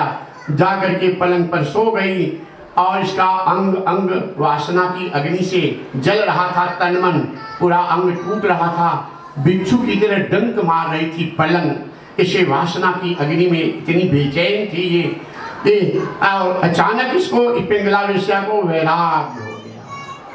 अचानक, अरे पिंगले, तू इतना बेचैन किसके लिए है? वो जो नरक में जाने वाले काम पुरुष करते हैं, जो पुरुष नरक में जाने का काम करते हैं, उनके लिए तू इतना परेशान है? इतना परेशान, इतनी छटपटाती पुरुषोत्तम पुरुष भगवान कृष्ण के लिए इतना छटपटाती तो तेरा उद्धार हो जाता। और पिंगला वेश्या ने संकल्प ले लिया कि पिंगले, आज के बाद ये तन किसी कामी पुरुष के पास नहीं है, संसार के किसी पुरुष के लिए नहीं। सजूंगी तो प्रभु श्याम के लिए, कन्हैया के लिए, द्वारिकाधीश के लिए। विधिया लगाऊंगी, मेहंदी लगाऊंगी, श्रृंगार करूंगी, सजूंगी तो प्रभु के लिए। ये भोगी पुरुषों के लिए जीवन नहीं। तुलसीदास जी ने लिखा है कि यही तन कर फल विषेण भाई, स्वर्ग और स्वल्प अंत दुखदाई। अरे भाई बहनों, ये मानव तन भोग के लिए नहीं मिला है, परमात्मा को पाने के लिए मिला है। परमात्मा ने कबहू करी करुणा नर देही और देत ईश बिनु हेतु स्नेही। दत्तात्रेय भगवान इस पिंगला वेश्या से उपदेश लिए कि प्रभु से प्रेम करो, संसार के भोगों में सुख नहीं है। 10 श्लोकों का गीत गाई है पिंगला वेश्या। उसमें अंतिम श्लोक में लिखी है कि हे संसार के लोगों, संसार के सुखों की चाह सबसे बड़ा दुख का कारण। हम कहते हैं दुखी है, दुखी है, दुखी किस लिए? संसार के सुखों की चाह सबसे बड़े दुख का कारण है। संसार की सुखों की चाह समाप्त हो जाए, आत्म सुख, परमात्मा सुख की चाह, सत्संग के सुख की चाह सबसे बड़े सुख का साधन। तो दोनों को उस चाह से मिटा करके आत्म सुख की तरफ ले चलने वाले ये सदगुरु। और वो फिर वो गोपियों की गीत गाने लगी पिंगला कि मैं तो मेहंदी रचाई कृष्ण नाम की, मैं तो विधिया लगाई कृष्ण नाम की, मेरे नैनों में गोकुल वृंदावन, मेरे होठों पे मोहन मन भावन, मेरे नैनों में गोकुल वृंदावन, मेरे होठों पे मोहन मन भावन, मेरे हृदय में कृष्ण, मेरे वाणी में कृष्ण, मैं तो नथुनी गढ़ाई कृष्ण नाम की। अब तो छाया है कृष्ण मेरे अंग अंग में, मेरा तन मन रंगा है कृष्ण रंग में, मेरा साजन है कृष्ण, मेरा प्रियतम है कृष्ण, मेरा साजन है कृष्ण, मेरा प्रियतम है कृष्ण, मैं तो माला बनाई कृष्ण नाम की। भगवत रस में डूबो, और भगवत रस में डूबोगे तो तुम्हारा उतने से उद्धार होगा। अपनी अपनी जगह पे खड़े होकर के और आरती करके आरती का लाभ लो। मन भरे ना तो अच्छी बात है। राम कथा जे सुनत अघाही, और रस विशेष जाना तिन नाही। मन में जितना सुनो उतनी बेचैनी हो, उतना रस बने तो अच्छा है। किसी का मन भरा नहीं है, लेकिन और फिर आगे हम वचन देते हैं, समय निकाल करके आते रहेंगे। आगे साल के गुरु पूर्णिमा का 2 दिन 3 दिन का सत्संग करेंगे और सबको लाभ दे देंगे। हाँ, जब भी आएंगे, अभी हाल तो हो ही गया। हाँ, तुमको कुछ ढूंढना नहीं है, सब कुछ बना बनाया है। और फिर गुरु जी तुम्हारे घर के गुरु जी है ये, तो गुरु जी का कर्तव्य होता है चेलों का कल्याण करना। और चेले जब जब प्यार से अपने भाव से जब बुलाएंगे तो आते रहेंगे और सत्संग का लाभ देते रहेंगे। आज खड़े होकर आरती कर लो। भंडारा का प्रसाद है, प्रसाद लेकर बड़े कर।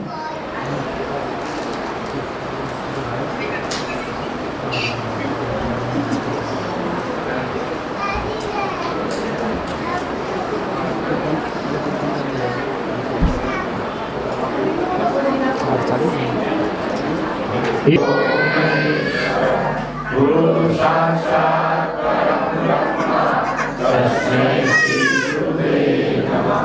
अखंड मंडलाकारं व्याप्तं येन चराचरं तत्पदं दर्शितं येन तस्मै श्री गुरुवे नमः। ओम जय जय जगदीश स्वामी जय रघुनाथ हरे, भक्त जनों के संकट, दास जनों के सब गुण शरण में दूर करे। ओम जय जगदीश हरे, जो ध्यावे फल पावे, दुख बिनसे मन का, स्वामी दुख बिनसे मन का, सुख संपत्ति घर आवे, श्याम सुंदर घर आवे, कष्ट मिटे तन का। ओम जय जगदीश हरे, मातु पिता तुम मेरे, शरण गहूँ में किसकी, स्वामी शरण गहूँ में किसकी, तुम बिन और न दूजा, प्रभु बिन और न दूजा, आस करूं मैं जिसकी। ओम जय जगदीश हरे, तुम पूर्ण परमात्मा, तुम अंतर्यामी, स्वामी तुम अंतर्यामी, परब्रह्म परमेश्वर, परब्रह्म परमेश्वर, तुम सबके स्वामी। ओम जय जगदीश हरे, तुम करुणा के सागर, तुम पालन करता, स्वामी तुम रक्षण करता, मैं सेवक तुम स्वामी, मैं सेवक तुम स्वामी, कृपा करो करता। ओम जय जगदीश हरे,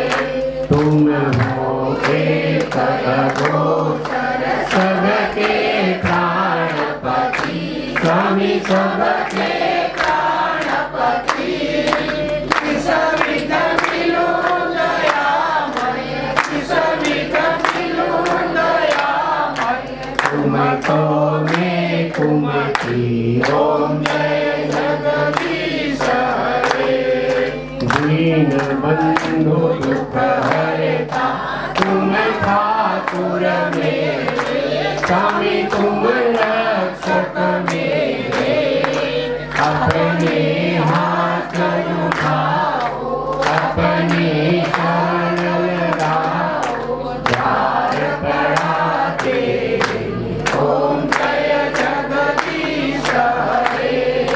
विषय विकार मिटाओ, पाप हरो देवा, स्वामी कष्ट हरो देवा, श्रद्धा भक्ति बढ़ाओ, सेवा प्रेम बढ़ाओ, संतन की सेवा, ओम जय जगदीश हरे। तन मन धन यह जीवन सब कुछ है तेरा, स्वामी सब कुछ है तेरा, तेरा तुझको अर्पण, तेरा तुझको अर्पण, सारा के मेरा, ओम जय जगदीश हरे। श्याम सुंदर जी की आरती जो कोई नर गावे, स्वामी प्रेम सहित गावे, कहत शिवानंद स्वामी, भजत हरि हर स्वामी, मनवांछित फल पावे, ओम जय जगदीश हरे, ओम जय जगदीश हरे। स्वामी जय रघुनाथ हरे, स्वामी जय भोलेनाथ हरे, स्वामी जय सुंदर श्याम हरे, भक्त जनों के संकट अवगुण तनये दूर करे, ओम जय जगदीश हरे। हरे राम राम राम हरे हरे, हरे कृष्ण कृष्ण कृष्ण हरे हरे, हरे राम राम हरे हरे, हरे कृष्ण कृष्ण कृष्ण हरे हरे, हरे राम राम हरे हरे, हरे कृष्ण कृष्ण कृष्ण हरे हरे, हरे राम राम हरे हरे, हरे कृष्ण कृष्ण कृष्ण। बोल सच्चिदानंद गण भगवान की जय। बार बार बर मागऊं हर श्री श्रीरंग, पद सरोज अन पायनी, भक्ति सदा सत्संग। आज कथा इतनी भई, सुनत रहो कल्याण। बोल सच्चिदानंद गण भगवान की जय। सत्य सनातन धर्म की जय, सत्य सनातन धर्म की जय, भारत माता की जय, भारत माता, गो माता की जय, गो माता की जय, धर्म की जय, धर्म की जय, धर्म की जय, अधर्म का नाश हो, अधर्म का नाश हो, प्राणियों में विश्व का, इस समाज का, इस देश का, यहाँ आए सभी भक्तों का। ओम नमः पार्वती पते।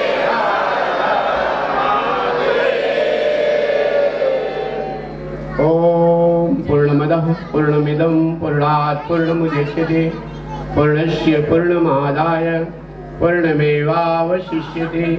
ओम शांति शांति। बोलो मियाँ मातु की जय, मियाँ मातु की जय, मियाँ मातु की जय।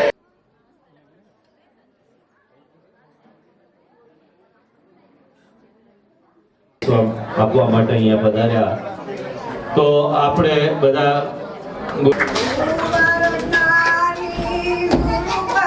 इधर आओ, उधर बुलाओ, माइक दो गाय।